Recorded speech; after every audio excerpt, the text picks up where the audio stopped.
പരുമലയെ വിശുദ്ധമാക്കിയ താപസനാം തിരുമേനി ഇദ്ധരയിൽ ഏഴകളെ പരിപാലിക്കും പൊൻകരങ്ങൾ.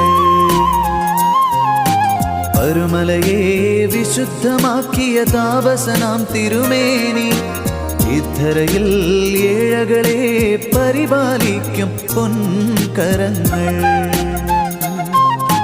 ജനകോടികൾക്ക് പുണ്യം പകരും പരുമലനാഥ, അർപ്പിക്കണമേ ഞങ്ങൾക്കായി താതൻ സന്നിധിയിൽ. ജനകോടികൾക്ക് പുണ്യം പകരും പരുമലനാഥ, അർപ്പിക്കണമേ ഞങ്ങൾക്കായി താതൻ സന്നിധിയിൽ. പരുമലയെ വിശുദ്ധമാക്കിയ താപസനാം തിരുമേനി ഇദ്ധരയിൽ ഏഴകളെ